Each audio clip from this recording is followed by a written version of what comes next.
오늘 저희들에게 주시는 말씀 마태복음 12장 22절로 마태복음 12장 22절로 30절까지의 말씀입니다.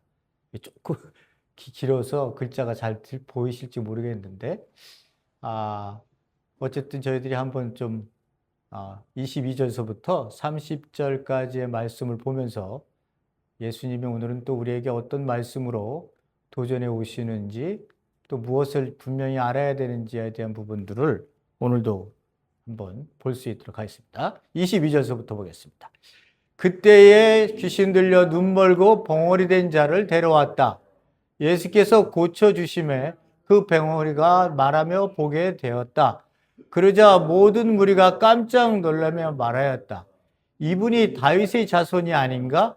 그러나 바리새인들은 듣고 가로되 이가 귀신의 왕 바알세불을 힘입지 않고는 귀신을 쫓아낼 수 없다. 예수께서 그들의 생각을 아시고 그들에게 말씀하셨다.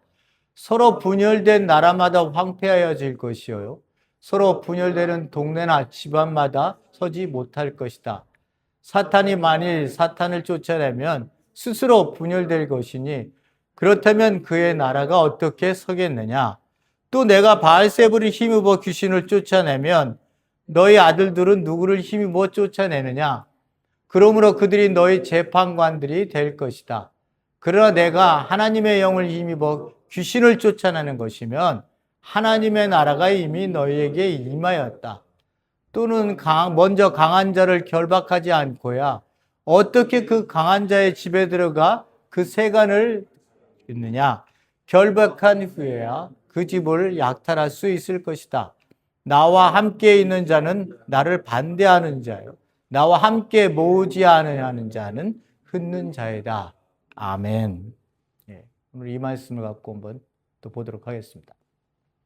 설교 제목을 이미와 아직의 긴장 속에서라고 하는 말씀을 저희들이 오늘 보게 되겠는데요.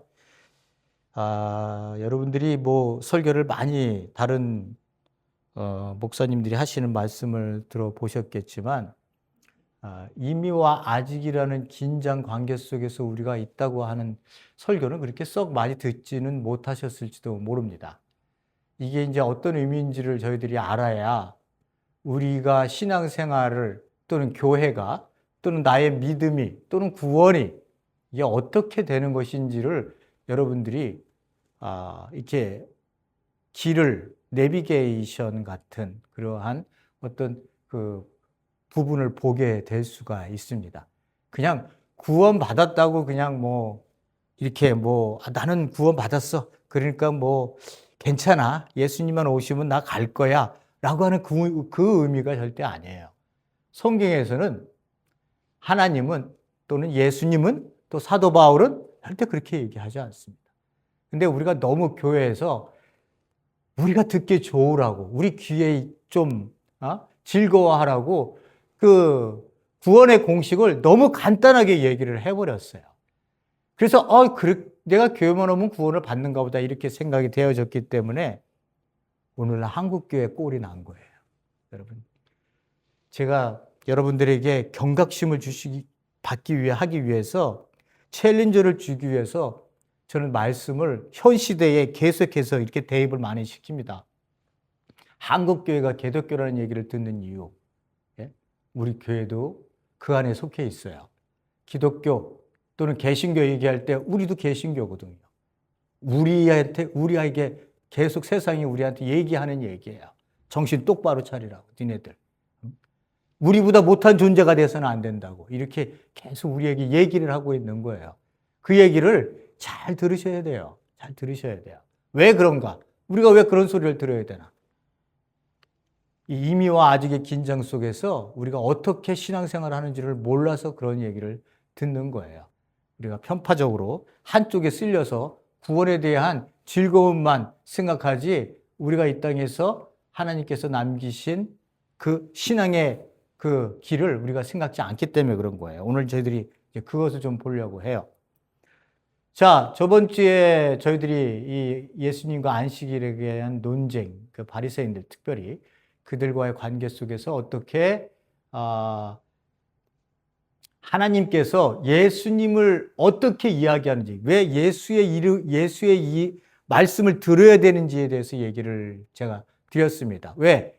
하나님께서 택하셔서 기뻐하시는 종으로 너희들 가운데 지금 메시아로 하나님의 나라를 선포하며 너희들 가운데 와서 지금 안식일이 어떤 의미인지, 주신 율법이 어떤 의미인지, 성전이 어떤 의미인지를 하나님이신 메시아인 예수가 와서 그 얘기를 해주고 있는 거예요. 그러니까 유대인들은 그 얘기를 잘 들어야 되는 거예요.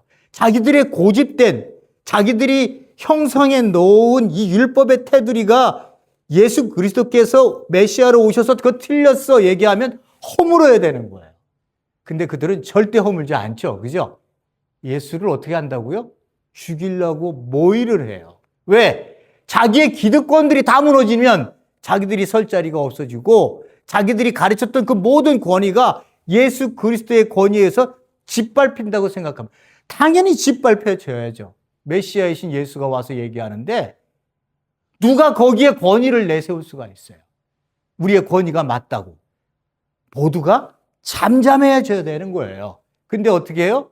인간은 그렇지 않아요. 자기에게 대항하는 자가 있으면 어떻게 서로 그를 없애려고 얘기를 해요. 우리도 그렇게 생각하잖아요. 사람을 만났는데 나하고 너무 안 맞아. 네? 너무 안 맞고 저 인간은 좀 왜 그래? 대체 교회를 다니는데도 왜 그래? 하나도 변하는 게 없네.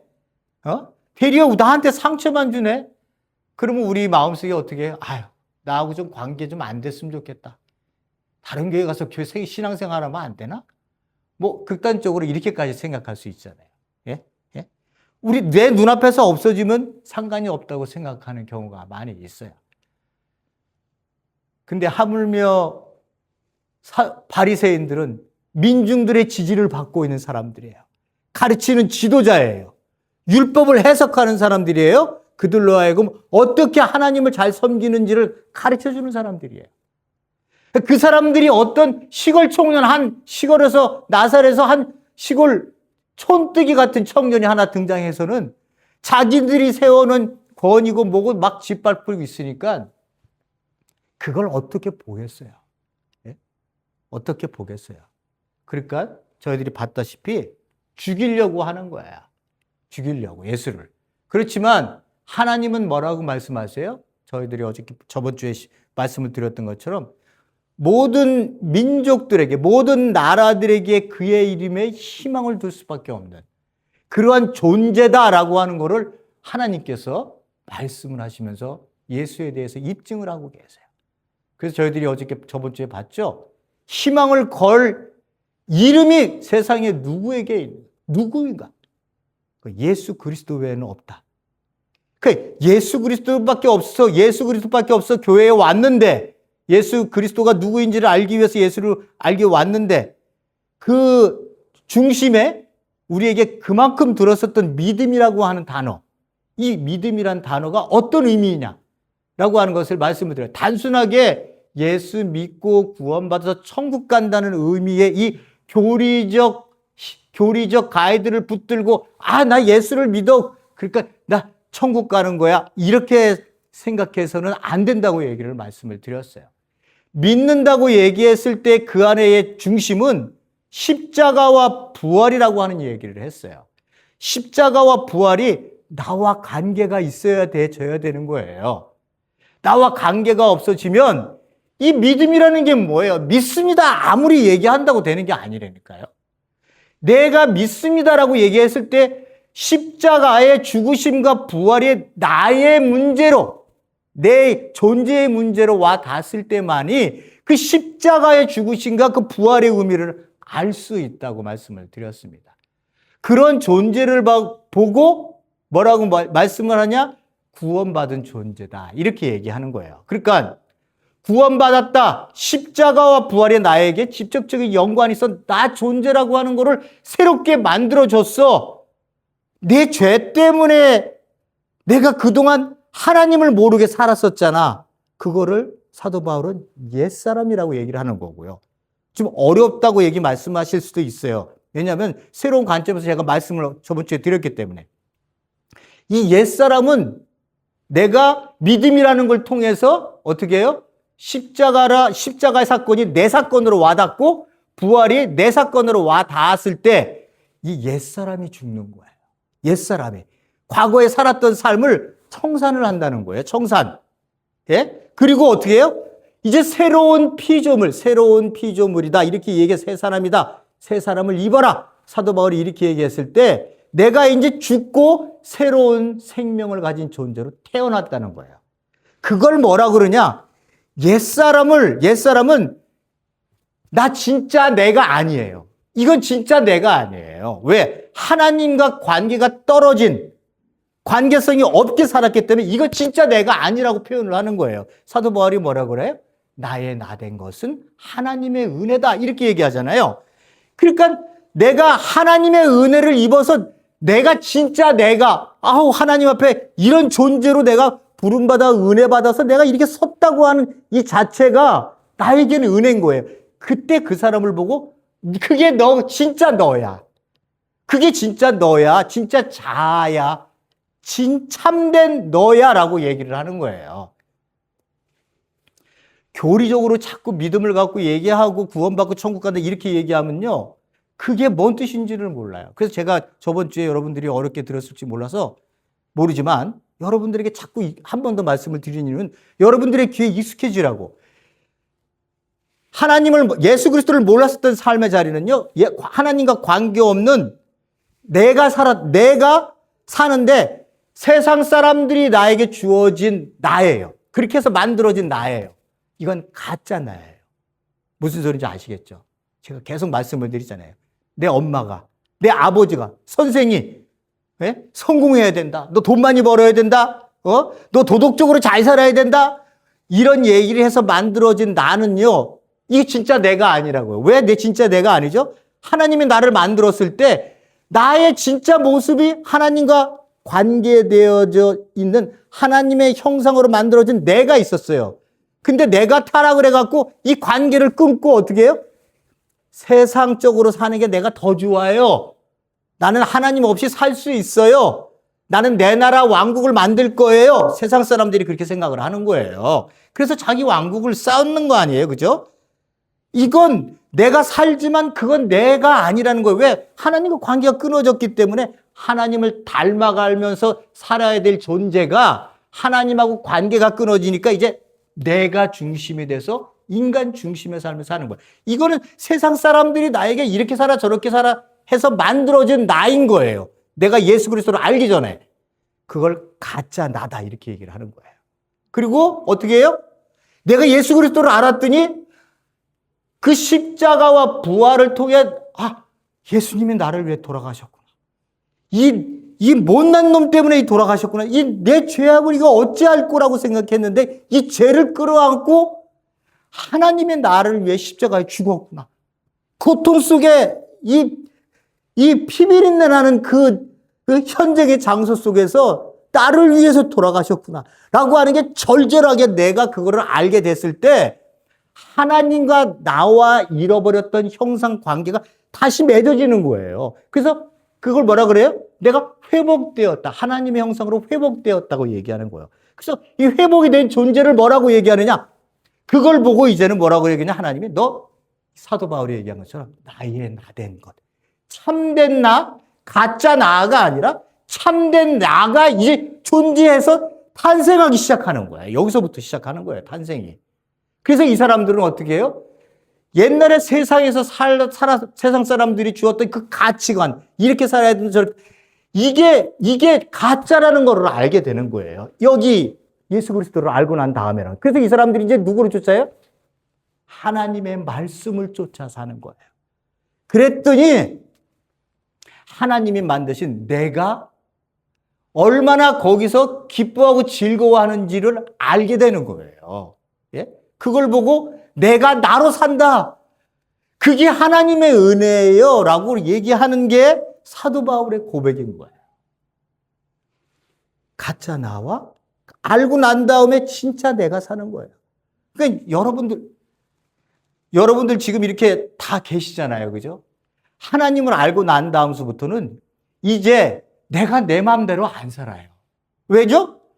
하나님이 기뻐하시는 그 나에게 주어진 그 삶의 자리들이, 주어진 말씀들이, 또는 신앙의 길들이 그게 정말 행복하고 진리라는 것을 알고 내 안에서 기뻐하는 일들이 일어나고 있기 때문에 내가 하나님과 나와의 관계가 맺어진 존재가 이렇게 사는 게 행복한 거구나 라고 하는 걸로, 여러분 각자가 다른 모습으로 살아도 내가 그걸 보고 내가 나를 보고 그게 나의 나됨으로 살아가고 있다.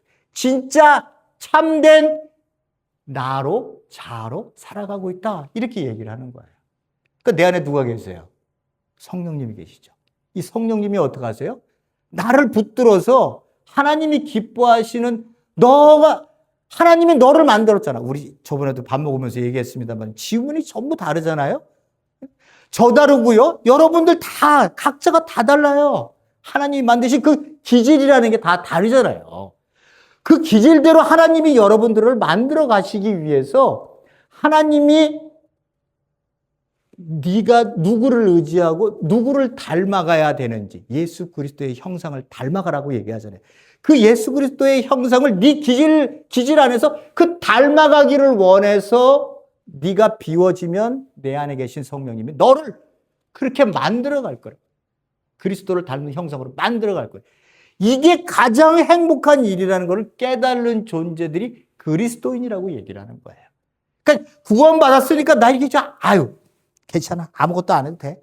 그냥 교회만 열심히 나가고 헌금 열심히 내고 봉사 열심히 하고, 그리고 뭐 세상 사람들에게 그냥 착한 일 할 수 있으면 하고 못되면 못되고, 이게 아니라 아버지의 뜻이 무엇인지를 내가 절절하게 말씀 안에서 알기를 원해서 그 말씀 안에서 내가 아버지의 뜻이 내가 원하는 것보다, 내가 짜장면 한 그릇 먹어서 내 배고픔 채우는 것보다 너의 배고픔을 보고 짜장면을 먹는 너를 보면서 내가 기뻐할 수 있는 이 하나님 자녀이기 때문에 알 수밖에 없는 이 존재로 내가 닮아가는 거예요. 예수 그리스도께서 자기가 하나님인데 자기가 하나님 앞에 순종하며 이 벌레 같은 인간을 위해서 죽었다고 하는 그 자기 비움이 내게 있을 때 그 아버지의 뜻이 드러나잖아요.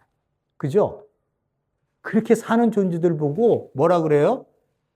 넌 진짜 하나님이 만든 그 형상 그대로, 만드신 그 기질대로 또 잘 살아가고 있네. 그걸 보고 너라 그러는 거야. 이게 진짜 너. 이게 진짜 너야. 진짜 너. 가짜 너는 하나님과 관계없이 내가 세상 속에서 주는 가치관으로 살았던. 그래서 뭐라 그래요? 왜 너는 인생을 카피하면서 사냐? 세상 사람들이 많이 그러죠. 요새 현대 심리학자들이 하는 중요한 말들이 하나가 그거 아니에요. 남의 인생 카피하게 살지 마. 카피하면서 살지 마. 저 사람이 저거 입었다고 너도 이거 입고 따라다니면서 유행 따라다니면서 저렇다고 그러지 말라고. 너는, 우리 이제 신앙 안에서 얘기하면, 너는 너가 만든 하나님의 그 고귀한 형상이 너에게 있어. 네 기질이 있어. 너 보고 바울처럼 살았냐? 모세처럼 살았냐? 그런 거 아브라함처럼 살았냐? 하나님이 하나님 곁에 갔을 때 너 왜 모세처럼 안 살았어? 사도 바울처럼 왜 안 살았어? 디모데처럼 왜 안 살았어? 이런 얘기 안 한다고. 이런 얘기 안 한다. 만드신 내가 있는데 나의 이 형상, 이 그릇대로 살아가는 거지. 내가 어떻게 모세처럼 살아가고 예수님처럼 살아가고, 예? 그렇게 어떻게 할 수 있어? 내가 할 수 있는 영역이 아니야. 내 안에 계신 성령님이 나를 붙드셔서, 나를 제일 잘 알잖아요. 나보다도 나를 더 잘 아시는 이가 누구예요? 내 안에 계신 성령님이에요. 그러니까 그분께 맡기는 거예요. 내 삶을요.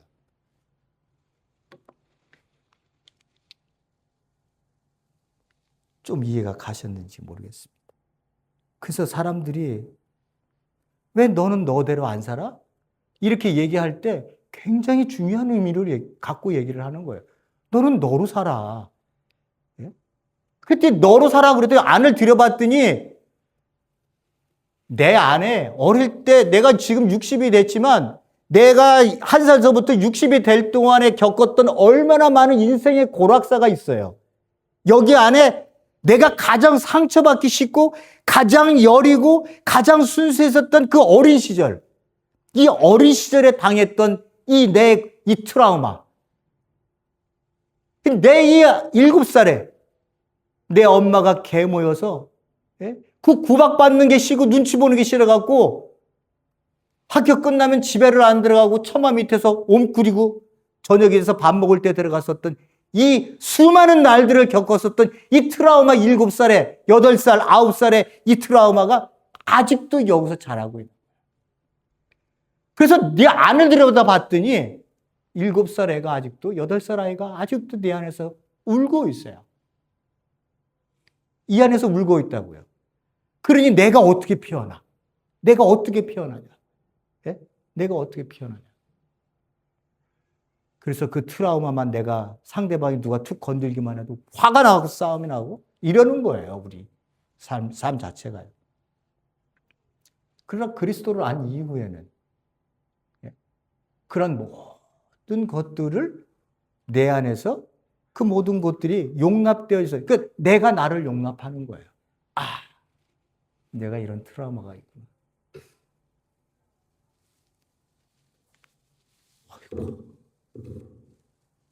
여기까지만 하겠습니다. 이것도 못 나가게 생겼네요. 무슨 소리인지 좀 아시겠어요? 예? 그러니까 신앙이나 이런 건요, 내가 구원받았다고 그냥 가만히 있는 게 아니라고요. 내가 죄인지만 하나님 안에서 내 마음들이 변해가면서 어제는 너를 용서 못했는데 내가 한 달이 지나 2달이 지나니까 너가 불쌍하게 보인다. 미안해. 내가 용서 못했던 거. 너도 나를 불쌍하게 여겨주렴. 그런 마음으로 내가 하나님께 기도하고 있어. 이런 마음이 여러분 세상 사람들에게 들어요? 예? 그리스도인이 아니면 들 수 없는 얘기예요. 예?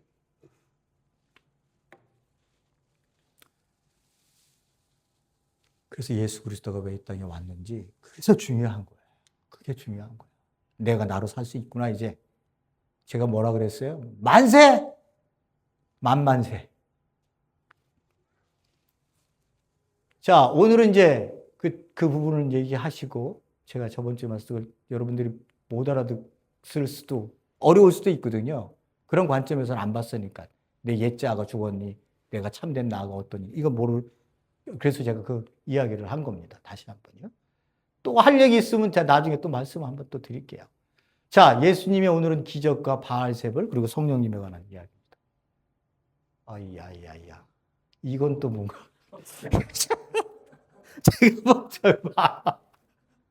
아이고, 야, 귀신 지나가는 것 같다. 죄송합니다. 제가 이제 간단하게 말씀을 드릴게요. 이제 총체적으로 이제 말씀을 드릴게요. 이제 여기서 이제 대부분이 농아인이라고 말씀을 이제 다른 성경들은 쓰고 있어요. 말을 하지 못하시고 그리고 앞에 안 보이시는 분들이 이제 농아인이라고 이렇게 그게 표준어 같은데. 자, 근데 이 말 못하시고 또 앞을 못 보시는 분을 이분들이 이 성경에서는 귀신이 들렸다 이렇게 얘기를 하고 있습니다. 근데 귀신 들린 사람을 예수님께서 고쳐주셨고 그가 회복이 된 거예요. 그럼 우리가 요 부분만 읽어도 감사하다. 그분이 이렇게, 그러니까 나는 아니지만, 내가 당한 건 아니잖아요. 그죠? 내가 뭐 그렇게 된 건 아니지만, 감사하다. 저런 분이 얼마나 힘들게 살으셨을까, 일생을. 근데 예수님이 그를 보고는, 고쳐주시고, 인생의 새로운 길을 다시 한번 열게 해주시는구나. 이렇게 이제 말씀을 봐야 되는 거 아니에요. 그죠? 그렇게 여러분들이 가슴 속에서 느끼셔야 된다고요. 그냥 읽으면 여기까지 거 예수가 한 사람 또 고쳤네? 이렇게 될 수도 있잖아요. 그죠? 그런데 그게 내 딸이라면, 그게 내 아들이었다면, 그게 내 엄마, 아버지였다면, 내 할아버지였다면, 우리가 이 부분을 쉽게 그렇게 넘어갈 수 있겠냐고요, 이게. 예? 내 아들이 이런 모습으로 살고 있어요, 집에. 근데 예수님이 오셔서 고쳐주셨어요. 여러분, 그냥 쉽게 넘어가는 얘기가 아니죠. 어쨌든 예수님이 고쳐주시고 이렇게 그분을 정상인으로 돌려놓으셨습니다. 그러자 그 옆에 있던 모든 무리가 깜짝 놀랐어요. 깜짝 놀랐어요. 귀신 들린, 그러니까 이 얘기는 뭐예요? 너가 농아인 이 사람이, 고침을 받은 사람이 분명히 내 이웃이든 내가 아는 사람이든 아니면 내 옆에 사람이든 간에 이런 사람이 우리 앞에 분명히 존재했는데 그가 고침을 받았다는 거에 무리가 깜짝 놀라는 거예요. 그러면서 뭐라 그러냐? 다윗의 자손이 아닌가? 여러분, 다윗의 자손이라고 아닌가? 라면 어떤 의미라고요? 메시아께서 구약에서 약속하신 다윗의 자손을 통해 온다고 했었던 그 다윗의 자손 메시아 아니야? 라고 하는 의미라고 제가 말씀을 드렸어요. 그냥 써놓은 게 아니에요, 여러분. 제가 항상 말씀을 드렸듯이 자기네들끼리 다윗의 자손 아니야? 이렇게 얘기를 하는 거예요. 그랬더니 그 얘기를 바리새인들이 들었어요. 예? 그러니까 이 무리가 바리새인한테 얘기한 게 아니라 무리들끼리 다윗의 자손이 아니야? 이렇게 얘기를 한 거예요. 그랬더니 바리새인들이 그걸 들었어요. 그 얘기를 듣고는 뭐라고 얘기하냐? 다윗의 자손? 무슨 개벽다 같은 소리야. 지금 예수가 이 병을 고친 건, 귀신을 쫓아낸 건 이 바알세불, 귀신의 왕 바알세불을 힘입지 않고는 귀신을 쫓아낼 수가 없어. 이렇게 얘기를 하는 거예요. 그러니까 무리들은 다윗의 자손은 아니냐? 우리가 기다리는 메시아, 민족적, 그리고 정치적 해방자, 그리고 또 성경에서 얘기하는 우리에게 오면 우리를 치료해 주는 자라고 하는 그 자손은 아니야? 그랬더니 여기서 어떻게 해요? 정반대의 사탄의 왕, 마귀의 왕 바알세불 아니야? 이런 얘기를 바리새인이 그 얘기를 듣고는 반응을 보이는 거예요. 봐보세요. 여기서 무리들끼리 얘기한 걸 바리새인들은 예민하게 듣는 거예요. 굉장히 예민하게 듣고, 왜? 자기네들의 지지 세력이 이 무리들이거든요. 이 무리들이 나를 지지해 주지 않으면, 바리새인들을 지지해 주지 않으면 바리새인들은 설 자리가 없어요. 예? 사두개인도 아니에요. 그렇다고 에스네파도 아니에요. 예?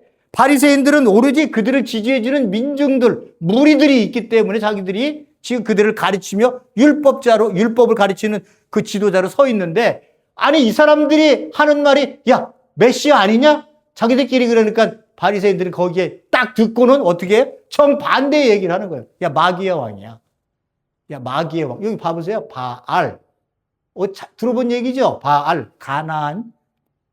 구약의 가나안의 바알신라고 하는 주인이라고 하는 뜻이 이렇게 있고요. 세불이라고 하는 뜻은 집이나 또는 높은 거처, 뭐 이런 뜻이에요. 그러니까 유대인들이 요 말을 쓸 때는 마귀의 왕, 사탄의 왕을 이야기하는, 유대인들이 얘기하는 그 통칭의 이야기예요. 그러니까 이 얘기를 딱 그 백성들이 들었을 때 어떻게 생각했겠어요?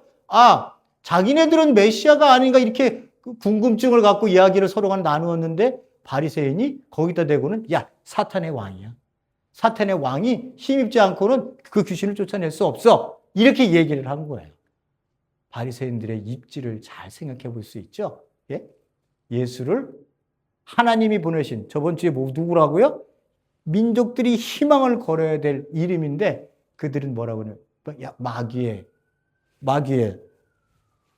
왕이다. 이렇게 얘기를 하는 거예요. 25절에 상황력이 잘 이해가 되시겠죠. 예수께서 그들의 생각을 하시고, 그리고 예수님께서는 이 사람들이 이야기하는 생각들을 말하는 거를 듣고 거기에 대해서 직접적으로 내가 메시아인데 니네들 함부로 그렇게 얘기할 수 있어? 이게 아니라 그들의 생각을 아시는 거예요. 그들의 생각을. 누구의? 특별히 바리새인들의 생각. 완전히 자기를 마귀의 왕이라고 지금 얘기를 하고 있는 거 아니에요. 그들의 생각을 아시고 말씀하였다. 스스로 불어나는 나라마다 황폐, 분열하는 동네 집안마다 서지 못할 거다. 이건 누구든지 다 아는 일반적인 이야기의 세상 질서를 이야기하고 있습니다. 야, 나라가 싸우는데 그 나라가 바로 쓰겠냐? 황폐해질 거야. 무너질 거야. 동네, 집안마다 이 분열하고 있는데 이 집안이 바로 서겠어? 예? 동네마다 이 패거리 져갖고 싸움질을 하고 있는데, 그 나라가 서겠어? 아니, 그 동네가 서겠어? 서지 못해. 전부 망하는 거야. 사탄이 사탄을 쫓아내면 그 분열하는 거지. 니네들 알잖아. 그렇게 분열하는데 그 나라가 그러면 그의 나라, 무슨 나라에? 사탄의 나라가 서겠냐? 여기서 우리가 힌트를 잡을 수 있는 게, 사탄의 나라가 존재하는구나. 사탄의 나라가 존재하는구나 이렇게 생각하면 이 보여지는 왕국을 얘기하는 거겠어요? 보여지는 세상에 뭐 대통령이 뭐 사탄의 나라, 사탄이에요? 그런 의미가 아니죠. 영적으로 이 땅 위에 서 있는 하나님의 나라를 대적하고 있는 사단의 나라가 있구나라고 하는 거를 우리가 여기서 짐작할 수 있습니다. 그리고 예수님이 말씀하셨으니 확증할 수도 있는 얘기겠죠. 예? 그러니까 이 나라라고 하는 의미가 뭐라고 그랬어요? 통치라고 하는 의미라고 그랬어요. 사단이 통치하는 그 영의 세계가 있다는 거예요. 그죠? 그런 나라가 만약에 사탄이 사탄을 쫓아내면 이게 분열하지 그 나라가 어떻게 서겠니? 가장 보편적인 상식적인 의미의 그 이야기를, 세상 질서를 얘기를 하고 있는 겁니다. 자, 예수님이요. 그러면서 또 내가 바알세불을 힘입어 귀신을 쫓아내면 내가 그래 사탄의 왕으로 귀신을 쫓아내면 그럼 너희 아들들은 누구 힘입어서 쫓아내는 거냐? 누구의 이름으로 쫓아내는 거니? 누구의 힘을 빌어서 쫓아내는 거니? 이렇게 얘기하는 거예요. 그러면 너희 아들들도 쫓아낸다는 거 아니에요? 누군가는. 그죠? 제가 저번에도 말씀을 드렸습니다만은 이때 당시에 귀신을 쫓아내거나 병을 고치거나 하는 축기나 치유 사역이 있었다고 말씀을 드렸어요. 근데 예수님처럼 간단하게 말씀 한마디로 쫓아내는 게 아니라 그 사람들은 어떻게 해요? 주문을 외운다든지 뭐 마늘을 갖다가 뭐 어떻게 하고 뭐 팥을 갖고 어떻게 하고 이런 그 형식적인 것들을 굉장히 많이 가지고 있는 상황에서 이런 주술 행위나 뭐 축기 뭐 이런 것들을 했다고 말씀을 드렸어요. 그래서 이렇게 귀신들을 쫓아내는 일들을 했었다고 말씀을 드렸죠. 그래서 요세푸스 역사가가 로마 황제에게 자기가 제일 잘 알고 있는 축기를 잘하는 사람을 데리고 가서 그 앞에 시연도 해 보였다는 말씀을 여러분들에게 말씀을 드렸습니다. 그러니까 그때 당시에도 그런 일들이 있었던 거예요. 근데 예수의 권위하고는 질적으로 달랐어요. 예수님은 말씀으로 그냥 한마디면 끝났지만 그 사람들은 엄청난 시간과 주문을 외우고 막 이러한 형식들이 많이 필요했었던 겁니다. 어쨌든 그들도 귀신을 쫓아냈다는 거예요. 그러면 야, 너가 바리새인들, 네 동지들이든지 아니면 너와 관계에 있는 사람들이든지 니네 아들들이 이렇게 귀신을 그 사람들도 바알세불 마귀의 힘을 입어서 귀신 쫓아내는 거야? 예수님이 반문을 하고 있는 거죠. 그러면 그 사람들이 너희들에게 재판관에 대해서 너희들에게 재판을 할 거다. 나는 분명히 하나님의 힘을 입어서 귀신을 쫓아낸다고 지금 쫓아냈는데 니네들이 나보고 마귀의 왕 바알세불의 힘을 입어서 귀신을 쫓아낸다고 얘기하면 되겠니? 안 된다는 거죠. 그죠? 안 된다는 거예요. 28절에 그러나 내가 하나님의 영, 누구예요? 성령님을 힘입어 귀신을 쫓아내는 것이며 하나님의 나라가 이미 너희에게 임하였다. 하나님의 나라는 언제 선포되어졌죠? 예수님이 등장하자마자 하셨던 첫 번째 말씀이 뭐예요? 때가 찼다. 하나님의 나라가 올 때가 됐다는 거죠. 하나님의 때가 찼다. 하나님 나라가 가까이 왔다. 하나님 나라가 이 땅에 도래했다. 회개해라. 그리고 복음을 믿어라. 여기서부터 예수님의 첫 사역의 시작에 첫 공포하신 게 하나님의 나라예요. 하나님의 나라. 유대인들이 엄청 기다렸다고 얘기했죠. 제가 엄청 많이 말씀드렸으니까 더 말씀 안 드리겠습니다만은 여기 뭐라고 말씀해요? 하나님의 나라가 너희에게 이미 임했다. 무엇을 하면? 내가 성령을 힘입어서 귀신을 쫓아내는 것이면 하나님의 나라가 너희에게 임했다. 이렇게 얘기를 하시는 거예요. 제가 설명 다 드리고 난 다음에 말씀을 드릴게요. 또한 먼저 강한 자를 결박하지 않고야 어떻게 강한 자를 집에 들어가서 그 물건들을 탈취하겠니? 내가 결박한 후에야 그 집을 약탈할 수 있는 것이다. 여기 결박했다 그러죠. 누구를? 강한 자가 누구예요? 사단이에요. 사단을 내가 결박했으니까 이 강한 자의 집에 들어가서 그 물건들이 뭐예요? 강한 자에게 붙잡혀 있었던 자들, 사람들, 붙잡혀 있던 사람들을 내가 내가 그 사람들을 해방시키는 것 아니냐라고 하는 거예요. 그죠? 그러니까 결박하지 않고서는 그 집을 약탈할 수 없다는 얘기랑 똑같은 얘기거든요. 근데 지금 예수님께서 뭐라고 말씀하세요? 하나님의 나라가 이 땅에 임했기 때문에, 임한 그 나라의 왕이신 예수가 사단을 결박하고 그 강한 자, 그 집에 들어가서 사단의 소굴에 들어가서 세상을 얘기하는 거예요. 세상에 와서 그 강한 자에게 붙들림 받아 자기의 인생을 그 사단의 영에 붙들림 받아 하나님이 만드신 그 아름다운 모습, 인생을 살지 못하는 그들을 내가 어떻게 한다고요? 내가 그들을 데리고 와서 내 나라로 데리고 와서 이제 인생다운 인생을 내가 만든 그 사람의 본래의 목적의 삶을 살 수 있도록 내가 탈취한다는 얘기예요. 무슨 의미인지 아시겠어요? 예? 강한 자가 사단의 집에 들어가서 내가 그 일을 이미 내가 너희에게 귀신을 쫓아내고 있으면 내가 그 일을 지금 하고 있다는 얘기예요. 어렵지 않으시죠? 이 강한 자, 그 강한 자의 집, 그 물건들 탈취, 결박. 근데 사탄을 여러분 결박할 수 있어요? 예? 그 단어를 들을 때는요, 결박이라는 거는 밧줄로 우리를 묶든지 뭐 그러는 거 아니에요. 그죠?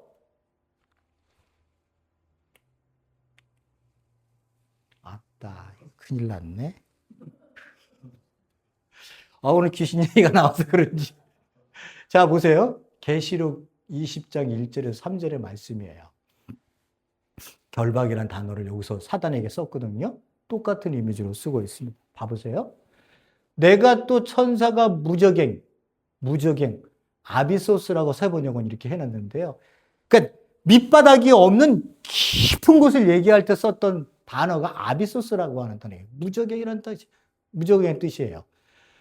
무저갱, 아비소스의 열쇠와 큰 쇠사슬을 가지고 어떻게 했어요? 천사가 하늘에서 내려왔어요. 그리고는 뭘 잡아요? 옅뺀 마귀 사단. 같은 단어예요. 같은 말이에요. 얘를 잡아갖고 1000년 동안 결박을 했대요. 아니, 영적인 존재를 어떻게 열쇠를 갖고 오고 쇠사슬에다가 묶어갖고 이 무저갱에다 집어넣어요? 영적인 존재를. 그러니까 이런 단어를 들었을 때는 이게 상징적인 의미, 은유적인 의미라고 하는 것들로 여러분들이 들으셔야지, 진짜 쇠사슬 갖고 와갖고 여러분 사탄을 묶는다고 사탄이 묶여요? 아니죠. 그죠?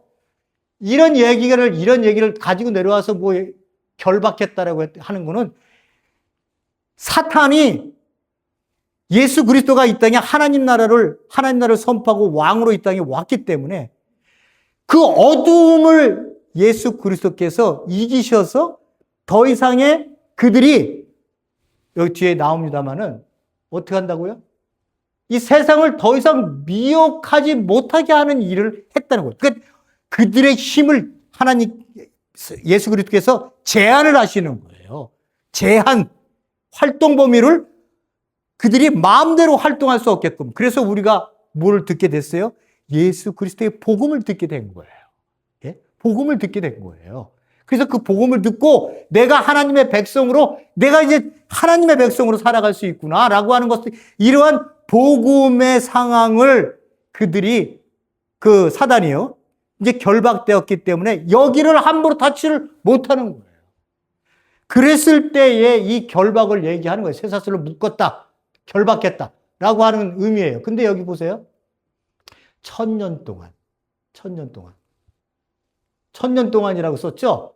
예? 1000년 동안 무적행을 잠그고 그 위에 임봉하여. 예? 다 이게 구약에 있는 이야기들입니다만은 여러분들이 이제 얘기를 하려면 길어서 제가 못하겠고. 어쨌든 1000년이 차도록 다시는 만국을 미혹하지 못하게 하였다가 그 후에는 반드시 놓인다. 이렇게 써놨습니다. 1000년 예수님이 오시기 1000년이란 세월 예수님이 그 전에 오면 전천년설, 뒤에 오면 후천년설, 그리고 이 1000년을 1000년으로 숫자로 얘기하지 않으면 무천년설. 그렇게 이제 1000년을 봐요. 거기에 따라서 신앙의 자세가 달라져요. 자, 거기까지 제가 말씀 못 드리고요. 어쨌든 봐보세요. 이 1000년이라는 숫자를 우리가 어떻게 받아들여야 되느냐. 666 여러분 너무 잘 알잖아요. 계산기를 제가 이제 가게에서 계산을 탁 하다가 계산을 이제 물건을 사갖고 오잖아요. 물건을 사갖고 오면은 제가 계산을 이제 다 해드려요. 딱 하면 666 이렇게 사는 사람은 없어요. 그만큼 뭐 우리도 가게가 뭐 고가가 있는 것도 아니고 6불 66센트가 나와요. 666 아니에요. 믿지 않는 사람들도요. 다 알아요. 그럼 뭐 제일 싸게 가갖고 99센트짜리 하나 더 갖고 와. 요거 찍어주세요. 그러면 666 벗어나는 거 아니에요. 666을 싫어해요. 666. 당연하죠. 모든 사람들의 의식에는 뭐예요? 짐승의 수라고 적혀 있기 때문에 적그리스도라고 생각하기 때문에 싫어하는 거예요. 보세요. 6하고 666이라는 숫자는 6은 7이라고 하는 완전수의 하나가 모자른 거예요. 그 불완전한 수예요. 이 사단을 의미하는 거예요. 불완전한 거예요, 사단은. 완전한 것 앞에 불완전한 것은요, 언제든지 힘을 못 써요. 완전한 것 앞에 쓰러질 수밖에 없어요. 그래서 6이라고 하는 숫자는 불완전한 수예요. 완전수는 뭐예요? 7. 그래서 창조 질서도 7일 만에 완성하고 7초 때 7인 7나팔 7이라는 숫자는 완전한 심판을 얘기한다라고 하는 것을 이야기하는 거예요. 근데 6이 3개야. 6이 3개야. 666. 그러니까 이 숫자가 불완전한 게 완전으로 모인 거예요. 불완전한 게 불완전한 3개가 모인 거예요. 3은 완전 숫자. 성삼위일체의 3이랑 똑같은 거예요. 그걸 모방하는 거예요. 적그리스도가. 그래서 나 완전해. 이 파워를 갖고 사단이 적그리스도로 등장한다는 거예요. 666이요. 666. 근데 이게 뭐라고 그랬어요? 짐승의 수다. 그러니까 사람의 이름을 숫자가 정해져 있거든요. 그때 당시에 게마트리 형식이라고 그러는데 그 숫자들을 다 더해봤더니 어떻게 해요? 666이라는 숫자가 나온 이름이 있었어요. 그 당시에. 그 누구냐? 네로예요. 네로. 시저 네로의 이름을 하나씩 숫자들을 이렇게 집어넣어서 계산했더니 네로예요. 그럼 이걸 읽었던 사람들은 1세기에 이걸 읽었던 사람들은 666이라는 숫자를 딱 들었을 때 누군지 짐승의 수라고 그랬었는데 그 이름을 세보라고 얘기했을 때 이 짐승의 수가 누군지 몰랐겠어요? 알았겠어요? 다 알았어요. 누군지. 다 알았다고. 네로라는 거 다 알았다고요. 예? 아니 모르는데 그걸 왜 편지를 줘? 그거를 이제 해석도 안 될 거.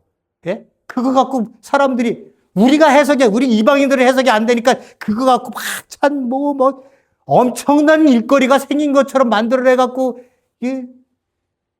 이단들이 득실득실한데 아무것도 아니에요. 이거는 그때 당시에 사람들에게 660이라고 시저 내려오구나.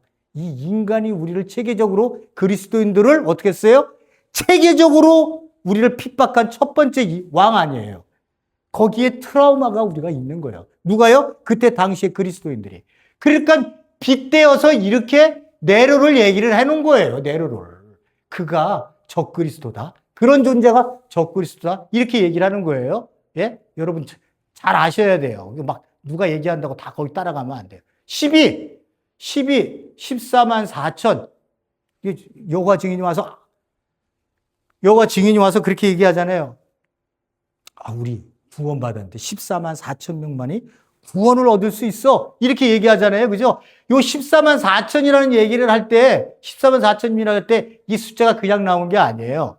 10이라고 하는 숫자는 12지파와 12사도를 얘기하는 거예요.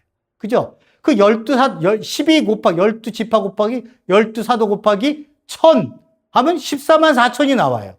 구원받은 모든 백성들을 얘기하는데 여호와 증인만 지네들만 14만 4천 명 보고 채운다고 얘기를 하는 거고, 그건 뭐 그렇게 한다 쳐더라도 봐보세요. 이게 14만 4천 명이면 우리 지금 넘었잖아요. 그죠? 14만 4천 명 개신교, 캐톨릭, 뭐 예수 그리스도를 주로 믿는 사람들이 14만 4천 명으로 끝났어요? 14만 4천 명 딱 채워지니까 더 이상 구원이 없어요? 그 의미가 아니잖아요. 구약의 12지파, 신약의 12사도, 1000, 많다는 의미예요. 많다. 모든 백성들, 구원을 받은 모든 백성들을 얘기한 1000이라는 숫자는 많다라고 하는 의미예요. 예?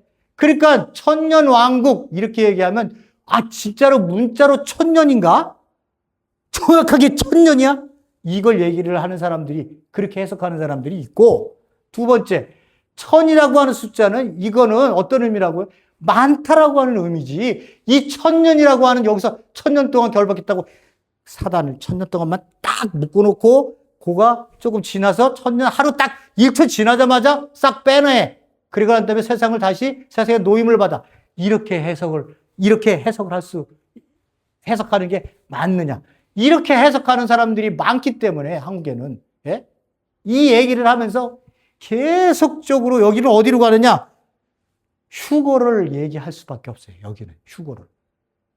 하나님, 예수님 오신다. 언제 오시냐? 때가 됐다. 1000년이 되기 전에 하나님이 우리를 예수님이 공중에 나타나서 우리를 슉 하고 데려가고 거기서 7년 동안 거기서 메시아 잔치를 열고, 그리고 있다가 이 땅에 내려와서는 천년도, 그 땅, 이제 이 땅에는 뭐 험한 일이 막 벌어지고 뭐 그런다는 거죠. 자기네들은 이제 거기가 올라가 있고, 그랬다가 예수님이 다시 또 얘네들을 데리고 내려고 와갖고 1000년 동안 여기서 왕노릇 하다가 또 1000년이 지나면 어떻게 해요? 또 그들이 이게 놓인다고 그랬으니까 그들이 놔서 또 거기에 또 엄청난 환란이 있다. 그렇지만 우리는 이미 구원받았기 때문에 하나님께서 우리는 해가 없다. 이렇게 문자적으로 해석하는 사람들, 이런 사람들은 휴거를 바라보고 예수님 빨리 오십시오. 그리고 이제 저처럼 해석하는 사람들, 저쪽을 해석하는 사람은 이 1000년이라는 세월이, 이 1000년이라는 게 예수 그리스도가 하나님 나라를 선포해서 이 땅에 왔을 때서부터 교회라고 하는 것이 이제 세워지게 되고, 예수님이 오시는 재림의 그날까지 이 시대를 교회 시대로 보는 거예요. 저는 하나님 나라가 확장되어져 가는, 그래서 궁극적으로 예수 그리스도가 재림을 통해서 완성 짓게 되는, 그래서 이 1000년을 숫자 1000년이 아니라 긴 예수님이 오시는 그 날까지의 1000년을 얘기한다고 얘기를 하는 거예요. 모르겠습니다. 여러분들이 또 어떻게 해석을 할지는 모르겠습니다만은 그런 의미입니다. 근데 누가 훨씬 더 조금 더 타당성이 있어요? 이 숫자라고 하는 거는요, 숫자는 전부 상징적인 의미예요. 계시록은요, 전부 상징적인 것들로 가득 차 있어요. 근데 이 상징적인 게 구약에 가면 다 있어요. 구약에. 그 구약 백성들은 이걸 읽으면 다 이해를 했어요. 구약 백성이 아니라 그때 당시에 유대인들은 편지를 준 책이니까 다 이해를 했어요. 우리는 이방인이니까 구약이 뭔지 아무것도 모르니까 이거를 그냥 구약 공부를 하지 않고 이거를 그냥 우리 멋대로 1000년이니까 1000년이나 보다 이렇게 생각하지만, 이거는 이미 그 다니엘서, 에스겔서만 넘어가도 같은 단어들이 엄청 많이 나와요. 왜 그걸 썼겠어요? 읽고 다 이해하라고. 근데 우리만 갖고 비밀이다. 이런 비밀이 어딨냐? 이렇게 해갖고 이단들을 만들어내잖아요. 숫자 전부 이것들은 상징적인 의미가 많은 거예요. 1000, 많다는 의미가 훨씬 더 상징적 해석이 훨씬 더 가까워요. 문자적으로 1000년 얘기하지는 않아요. 그러면 이거 1000년이면 나머지 다 이거 666이니 뭐 나머지 엄청나는 숫자들이 3도 나오고 뭐 여러 가지 42주니 뭐 이런 거 1660일, 1600 얼마 며칠이니 다 이런 것들을 어떻게 해석할 거예요?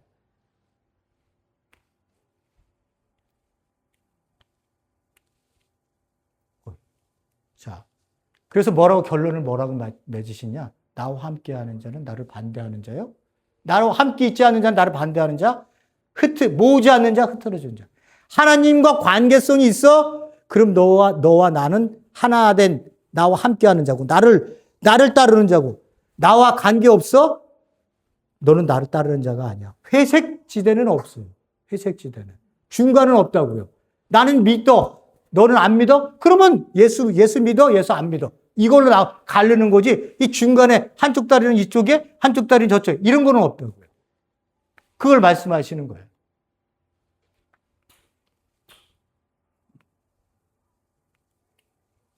봐보세요. 빨리. 길죠, 너무. 자, 보세요. 사도 바울이 뭐라고 얘기해요? 제가 지금 하나님의 나라가 이 땅에 임해서 내가 하나님의 백성이 됐어요. 그 예수 그리스도의 십자가와 부활로 내가 새로운 인간이 됐다고요. 그걸 하나님 나라 안에 들어갔다 그러고 그걸 구원을 받는다고 얘기해요. 받았다고 얘기해요. 이미 받았지만 아직 완성이 안 된 상태의 구원이 우리인 거예요. 보세요. 나는 빌립보서 3장. 나는 이것을 이미 얻은 것도 아니다. 목표점을 향해서 내가 다다른 것도 아니다. 오직 내가 예수 그렇게 사로잡혀갖고 내가 그것을 붙들려고 쫓아가고 있다. 뭘 붙들려고 쫓아가고 있어요? 풍선 붙들려고 쫓아가고 있어요? 아니에요. 구원의 경주를 아직도 내가 하고 있다는 거예요. 내가 사도로 부름받아서 내가 하나님의 말씀을 전파하는 존재지만 나라고 하는 존재는 이미 구원을 얻었다고 생각할 수 있지만 그 구원을 두렵고 떨림으로 내가 지금 경주하며 이루어 나가고 있다는 거예요. 그 완성은 하나님께서 하시는 것이지 나는 그 길을 향해서 내가 지금 어떻게 하고 있다고요? 쫓아가고 있는 거예요. 붙들었다고 생각하지 않습니다. 나는 뒤에 것을 잊어버리고 앞에 몸을 향하여 내밀면서 하나님, 예수 안에서 하나님께서 위로부터 부르신 부르심의 상을 목표점을 향해서 내가 달려가고 있다. 이게 뭐예요? 아니, 내가 상 받, 야, 내가 열심히, 남들보다 열심히 더 가면 내가 면류관 10개 받을 수 있어, 나. 면류관 10개. 너 그렇게 달리면 한 개도 못 받아. 이런 상을 받으라고 그러는 거예요? 이게 부르심의 상이? 목표점이 그거예요? 아니에요. 구원의 상이에요. 마지막 내가 달려가야 할 길이 있다고요. 그러니까 제가 말씀 계속 드리죠. 내가 왜 변화되어야 되는지. 예? 오늘의 내가, 어제의 내가, 오늘의 내가 아니다. 라고 하는 것이 무슨 의미인지를 아셔야 돼요. 내 마음이 하나님 안에서 계속 변화되어져 가는 삶을 살아야 된다는 거예요. 그 목표점을 향해서 우리 끊임없이 신앙 경주를 해야 된다는 거예요. 두 번째, 고린도전서 9장에서 경리에서 달리게 하는 사람들. 모두 달리지만 상을 받는 사람은 한 사람뿐이다. 여러분들은 그거 알지 못합니까? 여러분들은 상을 받도록 달리세요. 상을 받도록 달리세요. 이미 하나님의 나라가 왔어요. 근데 아직 완성은 안 됐어요. 이 하나님의 나라가 그 마지막을 향해 가고 있어요. 우리의 믿음, 우리의 신앙, 우리의 구원도 이미 그것을 우리가 얻었지만 마지막을 향해 구원의 경주, 믿음의 경주, 하나님 나라의 완성, 교회의 완성을 향해 우리가 가고 있는 길이에요. 가는 길에 탈락할 수도 있어요. 하나님의 경고가 있습니다. 그런 것들을 우리가 잊지 말라고 하나님께서 우리에게 말씀을 주시면서 사도 바울이 달려갈 길을 달려가라. 믿음의 경주를 해라. 끊임없이 두렵고 떨림으로 하나님 앞에 내가 서서 내 구원을 이루어 가야 된다는 거예요. 지금 이렇게 서 있지 말고, 이 상태로, 교회 10년, 20년 다니는데 똑같은 상태로 있지 말고, 하루가, 내일이, 한 달이, 1년이 달라지는 내 모습을 하나님 안에서 신앙의 믿음으로 경주하며 변화되어야지. 이 구원을 이루어 나가는 경주를 이야기하는 거예요. 여러분들. 우리가 뭐 때문에 이렇게 하는지를, 뭐 때문에 이 교회가 이렇게 정체돼서 힘에 구원받았다 그러면 다 끝난 건 줄 알고 생각하고, 교회에 오시는 것이나, 예배 드리는 것이나, 이런 것들에 대한 것들이 우리에게 중요할 수밖에 없는 이유가 있는 거예요. 하나님 앞에서 우리의 달려갈 길을 가기 위해서 공동체로 모여 하나님의 말씀이 선포되지만, 그것으로 내가 변화되어지는 거예요. 여러분 세상 사람들이 얘기하는 걸로 변화되지 않아요. 유혹만 당할 뿐이에요. 그렇기 때문에 우리가 공동체로 모이고 공동체로 모여서 함께 하나님 앞에 그 마지막 때를 향해서 신앙의 경주를 하고 있는 겁니다. 우리 사랑하는 성도님들 이 말씀 꼭 붙들고 신앙생활 할 수 있기를 바랍니다. 고맙고 감사하신 하나님 아버지, 우리로 하여금 신앙의 경주를 향해 달려갔었던 이 사도 바울이 나의 나된 것은 하나님의 은혜요 내가 그러나 두렵고 떨림으로 구원을 이루어 나가겠다고 하는 이 말씀들을 우리가 잘 이해하게 하셔서 교회가 정체가 돼가고 거기서 빠져나오지 못하는 그러한 바벨론의 포로가 돼갖고 교회가 어디로 가고 있는 건지 세상에 속해 있어서 세상의 맛을 보며 그 단맛에 취해서 살아가고 있는 건 아닌지를 볼 수 있는 우리 성도님들에게 도와주시옵소서. 예수님 이름으로 기도드렸습니다. 아멘.